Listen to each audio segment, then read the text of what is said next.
At that time. Hindi, tsaka magkaaway tayo. Magkaaway ba tayo? Oo. Mag-away ba tayo nun? Oo, magkatampuhan tayo. Like, kasi nga yung ano. kasi naiirita na ako sa ugali ni Darla. Bakit kayo nag-away ni Cha at okay na ba kayo ngayon? Sagutin mo muna yung bakit kayo nag-away. Ano yung pinag-awayan niyo? Hindi ko kasi siya sasabihin nag-away kami kasi... Na-choke mo yung sugar ko, nag-away wala kayo. hindi. I mean, hindi ako yung nagalit sa kanya. I mean, wala akong galit kay Cha. So, yon, wala po akong galit kay Cha. Tapos, ang nangyari kasi nun is nasa... Saan ka nun? Nasa ano ko, basta sa Palawan ata somewhere. Nasa Palawan ako, birthday ni Andrew. December yan, December. December 9. So, hi mga kadala-dalan, welcome to my channel. Crush ng girl, dahil, uy! Pag mga kineso, pag-cooking show natin, and thank you so much for watching this video. Charit. Mga darling. Hi guys! Welcome back to my channel. So for today's video is a very special videos dahil kasama natin nag-iisang Miss Catherine Bernardo. Ang agad yan, sure ako. Fresh yan. So ayan, for today's video, ang gagawin natin is yung pinost ko last week pa. Yes, Q&A. Yes, the Q&A. At syempre, special tong video na to dahil ikaw ang magtatanong. Hindi ko lang siya basta-basta babasahin. Okay, go. Simulan natin. Bakit? Bakit agad? Minadali. Okay na yan, 2 minutes. Okay na yan, 2 minutes. Upload mo na yan. Reels. Tara. Okay, pero na-miss ko ang Q&A. Alam mo, dati ano ko to, go-to content ko to. Yung Q&A. Pag wala ko naisip dati na content, Q&A talaga. Oh my God. So wala akong naiisip po. Oo, ngayon. Q&A tayo ngayon. Kasi hanap ka lang dyan ng tanong eh. Maraming tanong na isa eh, tapos yung tanong ngayon, sugar ko pero ita-title mo ng bongga yan. Sure ako, alam ko yan, yung mga ganyang karakas. Titilan, todo. Yung parang may issue. Siyempre, sino ba ang mentor ko? Eto mentor ko. Siyempre, sa yung nagay natin. Pasabog na parang akala mo may kaaway ka na may nang-away sa'yo eh. Tapos yung, pero tanong lang pala siya. Alam ko na yung mga ganyang karakas. Tapos yung thumbnail mo nakaganyan no? Iiyak. So, paano yan? Paano ito namatay phone mo? Ganito. Puro ganito lang yan. Ba't alam mo password ng phone? Tagal na. Nag-ML ako dyan. Okay. Darla, ready ka na ba sa mga katanungan? Yes, ready na Dapat po. ang mga katanungan na isasagutin ng purong katotohanan lamang. At walang halong pala-pala. Yes. Dapat kung ano yung nasa puso mo, yun ang isasagot mo. Dapat makakatanggap sila ng mga katotohanan ng sagot dito. Okay. Ilang taon ka na Bembang? Tanong ni CKFQ6PK. Bembang, yung natutsana. Hala, parang high school. 13. Ah, talaga? Parang 13, 14, gano'n ako na Bembang. Pero mas bagets ako na kaano. Ano yung ginusto mo yun? Oo. Ah, talaga? Tapos bagets ako parang na aura-aura ka na, no? Oo. 13 years old. Target ko rin yung mga gumagawa ng court. Yung mga covered court. Diba? Kapag may gagawin covered court, nakabalot ng trapalya, tapos mga bakla rarampa doon, iikot-ikot. Gagano-gano. Chiso ba? O yun, doon ako na Bembang na naalala ko. Tsaka dati talaga, pag umaura ka, yung mga oms, wala talagang teorya. Wala. Tapos bagets ka. Tsaka Diyosa ka talaga dati, yung bao mo lang, pulbo na nasa papel. Truly. Yun lang tapos, yung ano mo eh. Yung pulbo mo yung nakaganon. Oo. Tapos tsaka mo nabuburay pag napansin na ng mga oms. Truly. Yan, ako din, kakisabi. Ako 9 years old ako. Oh, 9? Oo, 9 years old ako, pero hindi ko siya ginusto. Rape si Marie. Oo, basta parang sinetap ako. Parang inano ako. Kasi alam na bakla-bakla ako, bata pa lang ako. Kasi nakikipag-showdown na nga kami. Nanonood na ako ng mga tapos favorite kong laro dati, luto-lutuan. Tapos mga halaman. Yung mga halaman na may buhangin, nagaganon-ganon mo. Tapos 9 years old ako na Bembang. Kasi uso sa amin yung patapon ng basura. Hanggang ngayon, di ba dati nung punta tayo may ganon? Tapos yun, sinabihan ako na, uy, sama ka, papatapon ako ng basura, piso side, bibigyan kita ng piso. Eh, yung piso kasi, gusto ko yun kasi bumibili ako ng lumpiang Shanghai na chichirya. Yung kulay yellow, orange. Orange, gano'n. Tapos yun, parang sabi niya, pero sama ka muna, tatapon ko lang to doon. Sinama ko, tapos yun, nabembang ako. Nine? Parang super pilit, as in pinilit ako malala. Nagustuhan mo na nun. After nun, parang hinanap-hanap mo. Kasi baka mabash ako pag sabi ko na gusto ko. Eh, ba yan? Gusto ko naman pala. Pero hinanap-hanap mo after nun. Hindi. Parang, ang next hour ako na nun, parang nakalambing na ako. Mga 10. So, taon lang. Eh, ano pa yun? March yun. So, isang buwan lang. March. Isang buwan. Parang hindi ako natututsyang talaga. Ayun, parang, ang pinaka-bembang ko talaga, parang, mga 16 ako na bembang. Ako 14, nilalala ko yun. 40 high school, lahat ako third year. Okay, next tanong. Galing kay Creamy Latif, 5674. Jowa reveal po kung meron man. May jowa ka na ba? Meron na po. Kaya mo na siyang i-reveal. Soon. Soon. Low-key muna kami, low-key. Bakit? Bakit ka nagka-jowa? Bakit? Gusto niya ako eh. Ganda. Hindi pinili. Tsaka person ko makita si Darla magkagusto sa OMS. Diba? Tapos pinush na pinush. Oo, na-push ka, kilig na kilig siya. Kasi dati parang wala namang pakialam si Darla sa OMS. Barbat ko lagi sending lang. Galing kay JM14 Able, work ka na po, wag na puro kain. Paano kami kakain? Hindi kami nag-work. Nag-work po kami, ito po yung work namin. Yes, sakala kasi nila pag ganito, hindi naman to work. It's work. Kumikita pa din naman po kami dito. Galing kay Moji Villaga. Sorry sa question, bakit di na kita nakikita sa mga vlog ni Aya at sa bahay?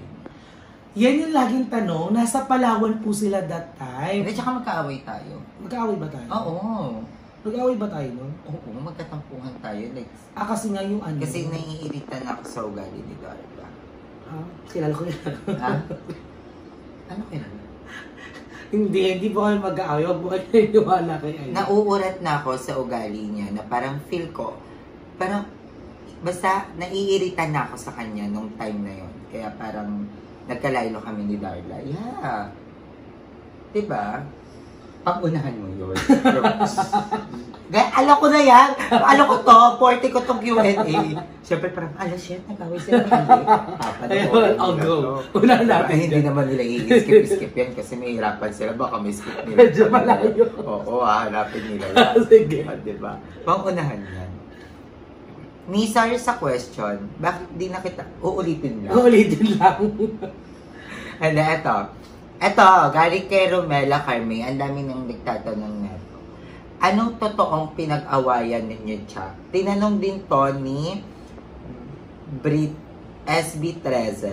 Gusto nila yung truthfully, walang eme and sugar. Parang nakita ko, biglaan out of nowhere, nanood ako sa live ni GM or ni Andrew. Tapos nagulat ako, nagsasalita si Emma. Night, chika ni ganito, ganyan. Tapos nagiinuman kami ganito.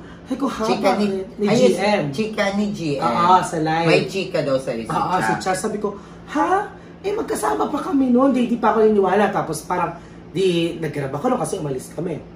Nanonood pa rin ako. Sabi ko, ayan na si Darla, ayan na si Darla. Yung mga tao kasi nag-comment na ako. Sabi ko, bakit? Night, ganito daw. Bakit daw, ano daw yung away niyo ni Cha? Away. Tapos napapaisip ako, wala kami away ni Cha. Kasi okay ako, okay kami. Nung December, yun yung alam ko na umalis ako ng Cavite dahil nga biglang, di ba, parang unexpected, biglang namatay yung tito ko noon. And then, chinat ko siya. Sabi ko, Tid, or Cha. Yun kasi tawagin namin Tid, kapatid. Sabi ko, anong chika? Bakit parang, warla ka daw? Nandaan mo daw chika sa akin. Ang haba niyan. Sabi niya na parang, Tid, tsaka na kapag nakauwi ka na dito. Sabi ko, Tid, ngayon na. Kasi alam ko, okay tayo. Sabi ko sa kanya, I still have the conversation. Tapos sabi niya, hindi Tid, ayoko nga muna sana kasi nga may pinagdadaanan kami, tegi kayo. Sabi ko, Tid, gusto ko kasing malaman na ayoko na mag-isip. Kasi sinabi niya sa akin na, Tid, na parang ang toxic na. Sabi ko, nakikinig ako, ang haba niya, ang toxic na daw. Parang, bakit daw lagi tinatanong kapag natin siya, andito ka. Yung baklaan na gano'n natin, bakit dito ka? Yung ganong baklaan, alam ko yan, naalala ko yun is nung blessing. Diba? Nung blessing. Tapos, na parang ang eksena daw is parang mayor dom ang eksena ko doon na parang ako na daw may-ari ng baler mo. Pag na doon sabi ko, ha? Hindi naman ako pwede magmando dahil hindi ko baler yun. Una-una, kaya diba tinanong ko, sabi ko, nagmamando ba ako sa bahay mo?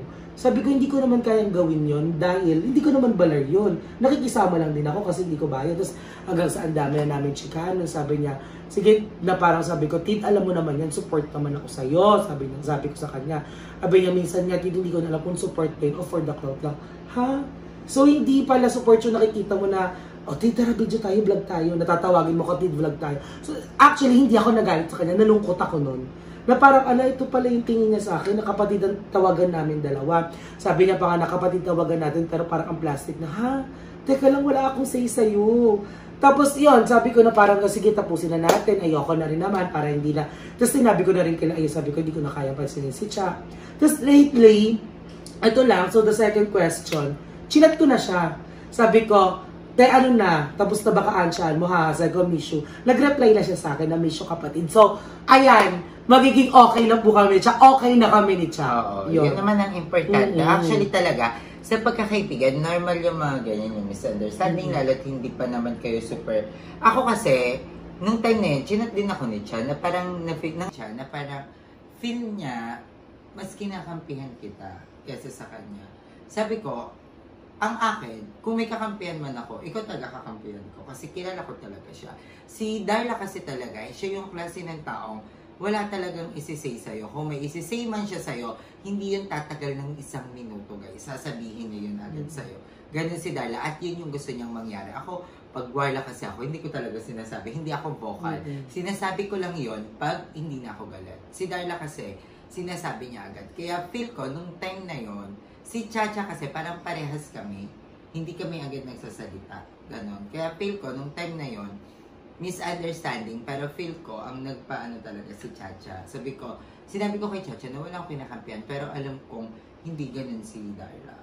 Na parang ganun nga, sabi ko, nabilib pa nga ako kay Darla nun, kasi nung kailangan ni Chacha ng help, si Darla hindi siya nagdalawang isip, kahit super need din ni Darla, diba? So, yun yung tsaka, basta yun, ang importante, okay na kayo. Diba? Na-chat ko na siya, hindi sabi ko na parang, kasi nakikita ko, sabi ko, si bakla may story sa IG.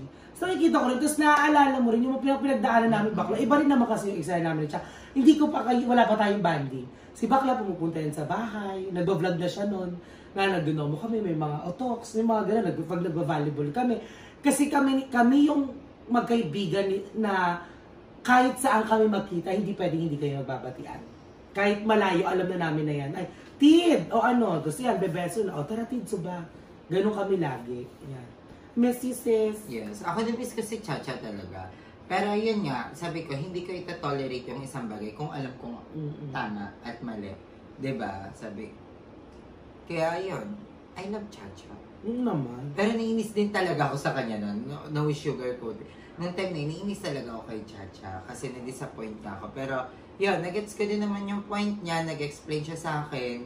Gets ko naman. Alam kong parang part yun.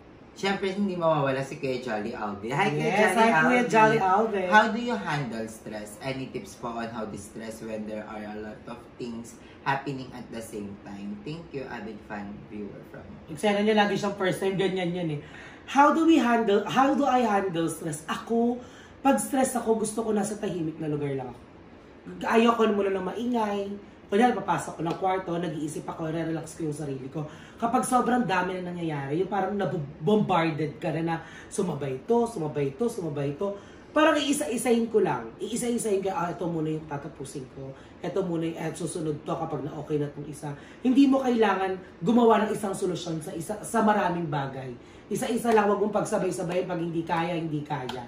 Tapos wag mo masyadong isipin. Kasi the more na iniisip mo yung mga, alam mo yon, yung mga pumapasok na eksena, lalo ka mai-stress. Bago ka kumilos, ipahinga mo muna yung utak mo, mag-meditate ka, mag-isa yon. Para pag-relax ka na, mas magiging broad yung thinking mo, hindi ka magkakaroon ng maling desisyon. Ganun. Siyempre, sasali ako. Ako, I can't handle stress. Hindi ko talaga kaya na, kasi ako feel ko, ang pinakamatindi talaga nating kalaban natin, sarili natin. Ako, pag nandun ako sa point na sobrang stress na ako at feel ko hindi ko na siya kaya, kailangan ko ng something kausap.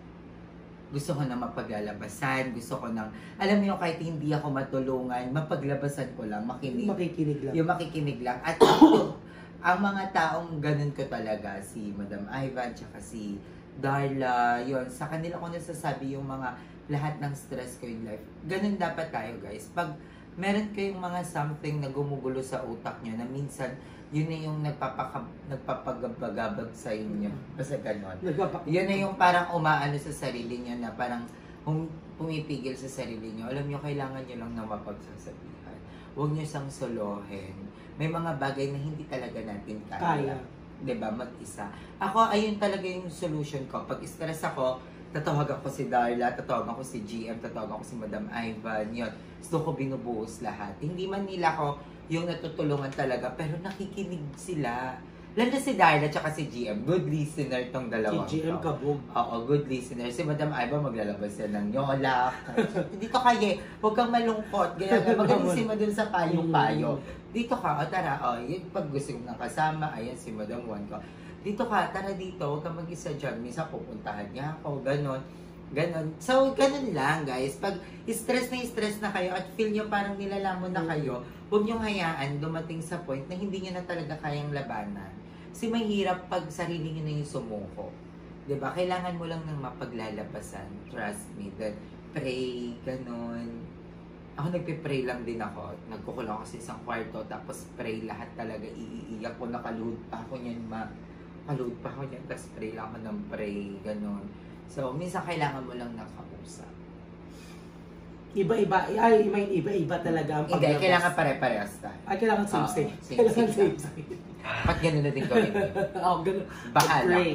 Pero malaking tulong ang prayer talaga. Oo, lalo na pag umiiyak ka na. Kapag umiiyak ka. Pag umiyak ka na sa pray, tapos nararamdaman ko yung sarap. Kasi na-try ko yan, na sobrang stress ako, tapos pinag-pray ko, tapos alam mo yung feeling na parang kakwentuhan mo lang talaga siya. At parang may yumayakap sa oo, tapos iiyak ka na lang, tapos after ng iyak ko, parang magaang ka na. Oo, magaang ka na. Magaang yung pakiramdam. Oo, yun. Totoo yan.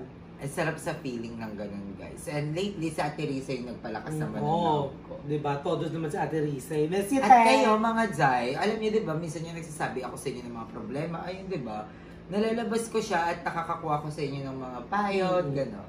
So, yun yung mga tanungan natin, Jai. Kasi hindi naman tayo nakatripod talaga. True, diba? lahat nangangalay na. Tao din nga, lahi nga, diba? Kawawa naman. So, ayan na nga. Tapos na ang ating mga tanungan at na-reveal na lahat ng dapat i-reveal. Di ba? Basta guys, at the end of the day, mga bakla lang kami. Mag-aaway kami, magkakaaway-away kami. Ako nga may kaaway, di ba? Pero alam ko pa rin na at the end of the day, okay kami. Kasi mas importante ang pinagsamahan kaysa sa pag-aawayan nyo. So, magbabati-bati din. Correct. I will miss you siya. I love you so. Alam naman ni siya kung gaano ko din siya kamahal. Feeling ko, naghihintay lang talaga siyang mag-reach out ako eh. Kasi nag-reply siya eh. Sabi ko, I miss you too. I miss you too kapatid. Tapos parang sad face pa nga yun. See you soon. So, thank you so much. Yeah. And courtesy, and thank you so much sa ating naghahawak na camera. Yes, thank you so much. Chinag namin yung angle, ang ganda. Maganda, in fairness. At shaky. Thank you. And thank you so much, Ayala, sa pagsama sa akin sa vlog na to. And thank you so much, mga dala-dali ko, for always watching my videos and all the videos of all the values. Yeah. I love you so much. I love you all.